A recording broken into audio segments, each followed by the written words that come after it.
ഇതിപ്പോൾ നെറ്റ്ലിങ്ക് റൗട്ടറിലാണ് നമ്മൾ DNS set ചെയ്യുന്നത്. ആദ്യം തന്നെ ഗൂഗിൾ ക്രോം ഓപ്പൺ ചെയ്യുക.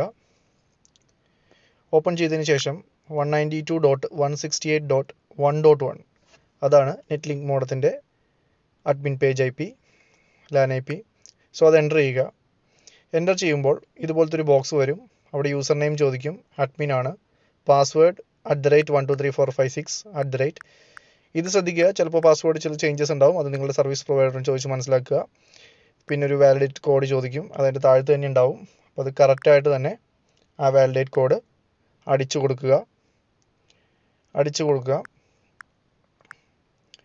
കൊടുത്തതിന് ശേഷം ലോഗിൻ കൊടുക്കുക. ലോഗിൻ കൊടുത്തു കഴിയുമ്പോൾ എൻ്റെ അഡ്മിൻ പേജിൽ നമ്മൾ കയറും. നമ്മൾക്ക് ഇവിടെ സെലക്ട് ചെയ്യേണ്ടത് ഇതിനകത്ത് നെറ്റ്വർക്ക് എന്ന് കളിക്കുന്ന ഓപ്ഷനാണ്. നെറ്റ്വർക്ക് സെലക്ട് ചെയ്യുക. നെറ്റ്വർക്ക് സെലക്ട് ചെയ്തിട്ട് അതിനകത്ത് LAN IP സെറ്റിങ്സ് എന്ന് കാണാം, സെലക്ട് ചെയ്യുക. അത് സെലക്ട് ചെയ്യുമ്പോൾ അതിൻ്റെ അടിയിലായിട്ട് കാണാൻ പറ്റും LAN DNS മോഡ് എന്ന് പറഞ്ഞിട്ട്. അത് ഫ്രം ISP ആണ് കിടക്കുന്നത് നിലവിൽ. അതിൻ്റെ അടിയിലൊരു ഗൂഗിൾ DNS കാണാം. ആക്ച്വലി ഞാൻ നേരത്തെ സെറ്റ് ചെയ്തതാണ്, അതല്ല ഇപ്പോൾ റണ്ണിങ് ആയിട്ടുള്ളത്. ഫ്രം ISP എന്നുള്ള DNS ആണ് ഇപ്പോൾ സെറ്റ് ചെയ്തിട്ടുള്ളത്. അപ്പോൾ അതെങ്ങനെ ചേഞ്ച് ചെയ്യാൻ നോക്കാം, അതായത് നമുക്ക് ചേഞ്ച് ചെയ്യാൻ നോക്കാം. അതിനകത്ത് ക്ലിക്ക് ചെയ്യുമ്പോൾ ഇങ്ങനത്തെ ഒരു ഓപ്പൺ വരും. അത് സ്റ്റാറ്റിക് എന്ന് സെലക്ട് ചെയ്ത് കൊടുക്കുക. ആ ഓപ്ഷൻസിൽ നമ്മൾ സ്റ്റാറ്റിക് എന്ന് സെലക്ട് ചെയ്ത് കൊടുക്കുക. അപ്പോൾ അത് വിസിബിളായിട്ട് വരും. ആ സ്റ്റാറ്റിക് DNS അടിക്കേണ്ട സ്ഥലം, പ്രൈമറി DNSഉം സെക്കൻഡറി DNSഉം വിസിബിളായിട്ട് വരും. അപ്പോൾ അവിടെ നമ്മൾ ഒന്നുകൂടി ഇത് ഡിലീറ്റ് ചെയ്ത് വന്നിട്ട് അടിച്ച് കാണിച്ചു തരാം. അതായത് 8.8.8.8 48 ആണ്. ഒരു മിനിറ്റ് എൻ്റർ ചെയ്ത് കാണിച്ചു തരാം. 8.8.8.8 സെക്കൻഡറി DNS വരുന്നത് 8.8.4.4. ഇത്ര അടിച്ചതിന് ശേഷം അടിയിൽ സേവ് ഉണ്ട്, സേവ് ആൻഡ് അപ്ലൈയിൽ ക്ലിക്ക് ചെയ്യുക. ഇത്രയും എൻ്റർ ചെയ്തതിന് ശേഷം സേവ് ആൻഡ് അപ്ലൈയിൽ ക്ലിക്ക് ചെയ്യുക. അപ്പോൾ ഇത് ഓൾറെഡി സേവ് ആവും, ഇൻ്റർനെറ്റ് ഒന്നും കട്ടാകുന്നില്ല. ഓൾറെഡി തന്നെ അത് സേവ് ആയിട്ടുണ്ട്. ഓൾറെഡി തന്നെ അതിങ്ങനെ സേവ് ആവും. ഇത്ര സിമ്പിളായിട്ട് തന്നെ നമുക്ക് ഓപ്പൺ DNS നെറ്റ്ലിങ്ക് മോഡത്തിൽ സെറ്റ് ചെയ്യാം. ഇത് തന്നെ നമുക്ക് ക്ലൗഡ് ഫെയറിൻ്റെ DNS സെറ്റ് ചെയ്യാം. 1.1.1.1 അത് സെറ്റ് ചെയ്യാം. അതിൻ്റെ സെക്കൻഡറി DNS വരുന്നത് 1.0.0.1 വരും. അതും എൻ്റർ ചെയ്തതിന് ശേഷം അടിയിൽ സേവ് ആൻഡ് അപ്ലൈ അത് കൊടുക്കുക. അത് ക്ലിക്ക് ചെയ്യുക. ക്ലിക്ക് ചെയ്ത് കഴിഞ്ഞ ശേഷം അത് അപ്ഡേറ്റ് ആവും. ഓട്ടോമാറ്റിക്കലി അത് സെറ്റ് ആയിക്കോളും. വേറെ ഇഷ്യൂസ് ഒന്നും വരില്ല. നമുക്ക് ഇൻ്റർനെറ്റ് ഓൾറെഡി ഉണ്ടാവും, ഇൻ്റർനെറ്റ് കട്ടാവില്ല. ജസ്റ്റ് ഒന്ന് ചെക്ക് ചെയ്ത് നോക്കാം. ജസ്റ്റ് ടെസ്റ്റ് ഒന്ന് അടിക്കാം. ഇൻ്റർനെറ്റ് ബ്രൗസിംഗ് പേജ് ഓപ്പൺ ആയി വന്നു. സോ ഇങ്ങനെ വളരെ എളുപ്പത്തിൽ തന്നെ നെറ്റ്ലിങ്ക് മോഡത്തിൽ നമുക്ക് DNS സെറ്റ് ചെയ്യാം, ഓപ്പൺ DNS സെറ്റ് ചെയ്യാം. ഇനി നമുക്ക് ഇതുപോലെ തന്നെ എങ്ങനെ ജെനക്സിസ് മോഡത്തിൽ, ഫൈബറിൻ്റെ FTTH ജെനക്സിസ് മോഡത്തിൽ സെറ്റ് ചെയ്യാൻ നോക്കാം. അതിനായിട്ട് ഇതുപോലെ തന്നെ ക്രോം ഓപ്പൺ ചെയ്യുക. അതിനകത്ത് 192.168.1.1 ആണ്. അത് ക്ലിക്ക് ചെയ്യുക. 1.1 ക്ലിക്ക് ചെയ്തതിന് ശേഷം ഇതിനകത്ത് യൂസർ നെയിം ആൻഡ് പാസ്വേഡ് വരും. അത് ഓൾറെഡി അക്കൗണ്ട് എന്നുള്ളത് യൂസർ നെയിം അഡ്മിൻ വന്നിട്ടുണ്ടാവും. പാസ്വേഡ് മാത്രം ഒന്ന് ശ്രദ്ധിക്കുക. അതായത് മോഡത്തിൻ്റെ ബാക്കിലുള്ള MAC അഡ്രസ്സ് ആയിരിക്കും അതിൻ്റെ ഈ ജെനക്സിസ് മോഡങ്ങളുടെ പാസ്വേഡായിട്ട് വരുന്നത്. അപ്പോൾ ആ ഒരു MAC അഡ്രസ്സ് അവിടെ എൻ്റർ ചെയ്യുക. എൻ്റർ ചെയ്തതിന് ശേഷം അടിയിലൊരു വാലിഡേറ്റ് കോഡ്, നേരത്തെ പോലെ തന്നെ ഒരു വാലിഡേറ്റ് കോഡ് ഇതിനും ഉണ്ടാകും. വാലിഡേറ്റ് കോഡ് അടിച്ചു കൊടുക്കുക.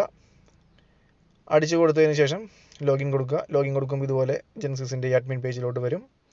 അപ്പോൾ ഇവിടെ ഒരു ചെറിയൊരു പ്രശ്നം എന്ന് വെച്ചിട്ടുണ്ടെങ്കിൽ അതിൻ്റെ മുകളിൽ ഒരു ജെനക്സിസിൻ്റെ ഒരു വിൻഡോ, അവിടെ ഒരു ചെറിയൊരു മാർക്ക് വന്ന് കിടക്കുന്നതുകൊണ്ട് നമുക്കത് ആ ഒരു നെറ്റ് എന്ന് പറഞ്ഞ ഓപ്ഷൻ ക്ലിക്ക് ചെയ്യാൻ പറ്റുന്നുണ്ടാവില്ല. അപ്പോൾ വേറെ ഒന്നും നിങ്ങൾ നോക്കണ്ട. അതിനകത്ത് മുകളിൽ തന്നെ APP എന്നുള്ള ആപ്പ് സെലക്ട് ചെയ്യുക. സെറ്റ് ചെയ്യുമ്പോൾ അവിടെ നെറ്റ് എന്ന് പറഞ്ഞ ഓപ്ഷൻ വിസിബിളായിട്ട് വരും. അപ്പോൾ അവിടെ നെറ്റ് എന്ന് പറഞ്ഞ ഓപ്ഷനാണ് ആക്ച്വലി നമുക്ക് സെലക്ട് ചെയ്യേണ്ടത്. നെറ്റ് സെലക്ട് ചെയ്യുക.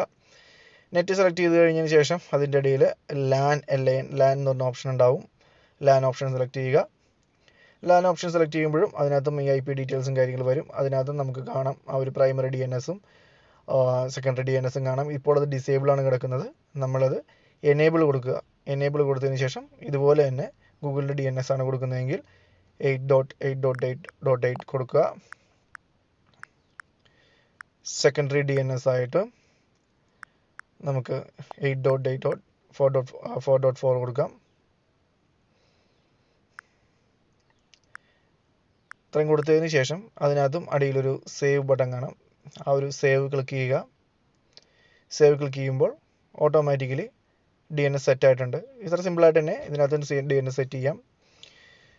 ഇതിനകത്ത് തന്നെ ഇനിയിപ്പോൾ നമുക്ക് ക്ലൗഡ് ഫെയറിൻ്റെ ആണെങ്കിലും 1.1 സെറ്റ് ചെയ്യാവുന്നതാണ്. 1.1.1.1.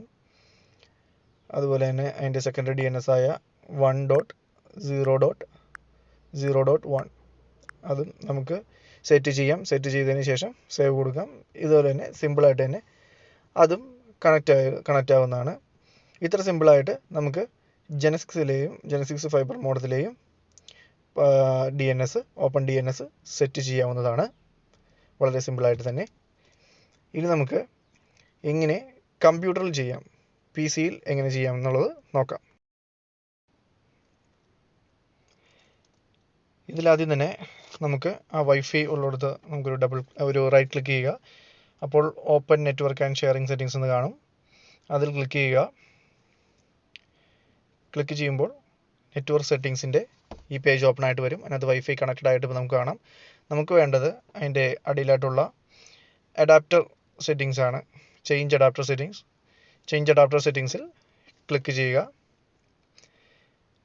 ചേഞ്ച് അഡാപ്റ്റർ സെറ്റിംഗ്സ് ക്ലിക്ക് ചെയ്യുമ്പോൾ ഇതുപോലത്തെ ഒരു വിൻഡോ വരും. അതിനകത്ത് ഇപ്പോൾ നമുക്ക് കാണാം വൈഫൈ കണക്റ്റഡ് ആയിരിക്കുന്നത് കാണാം. ഇതിനകത്താണോ ഉള്ളത് അതിനകത്തൊരു വൈഫൈ കണക്റ്റഡ് ആയിട്ട് കാണാം. ആ ഒരു പച്ച സിമ്പിൾ കാണിക്കും. സോ അവിടെ വെച്ചിട്ട് ഒരു റൈറ്റ് ക്ലിക്ക് ചെയ്യുക. ആ വൈഫൈ ഏതാണോ, വൈഫൈ ആണോ ലാനാണോ ഏതാണോ കണക്ട് ആയത് ഒരു റൈറ്റ് ക്ലിക്ക് ചെയ്യുക. റൈറ്റ് ക്ലിക്ക് ചെയ്യുമ്പോൾ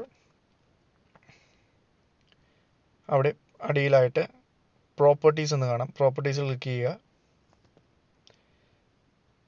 പ്രോപ്പർട്ടീസിൽ ക്ലിക്ക് ചെയ്യുമ്പോൾ ഇതുപോലെ സെറ്റിങ്സ് വരും. അവിടെ നമുക്ക് ആവശ്യമുള്ളത് അവിടെ IPv4 കാണാം. IP പ്രോട്ടോക്കോൾ v4 കാണാം. അത് സെലക്ട് ചെയ്യുക. സെലക്ട് ചെയ്തതിന് ശേഷം ഡബിൾ ക്ലിക്ക് ചെയ്യുക. അപ്പോൾ ഇതുപോലത്തെ ഒരു IP സെറ്റ് ചെയ്യുന്നൊരു പേജ് ഓപ്പൺ ആയിട്ട് വരും. അപ്പോൾ ഇവിടെ ഓൾറെഡി ഞാനിത് സെറ്റ് ചെയ്തിട്ടുണ്ട്. ഇതിനകത്ത് 8.8.8 ഞാൻ ഓൾറെഡി സെറ്റ് ചെയ്തിട്ടുണ്ട്. അത് ഇല്ലയെന്നുണ്ടെങ്കിൽ നമ്മൾ ഇതുപോലെ ഇതിപ്പോൾ കാണുന്ന പോലെ സെലക്ട് IP ഓട്ടോമാറ്റിക്കലി ആയിരിക്കും കിടക്കുന്നത്.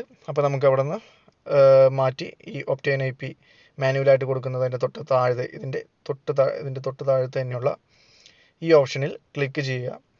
അപ്പോൾ ഈ പ്രൈമറി DNSഉം സെക്കൻഡറി DNSഉം സെറ്റ് ചെയ്യുന്ന കോളം ഓപ്പൺ ആയിട്ട് വരും. അവിടെ നമ്മൾ നേരത്തെ ചെയ്ത പോലെ ഗൂഗിളിൻ്റെ DNSഉം ക്ലൗഡ് ഫെയറിൻ്റെ DNSഉം നമുക്കിവിടെ സെറ്റ് ചെയ്യാവുന്നതാണ്. അത് തന്നെ നമുക്കിവിടെ ഗൂഗിളിൻ്റെ DNS ഒന്ന് സെറ്റ് ചെയ്ത് നോക്കാം.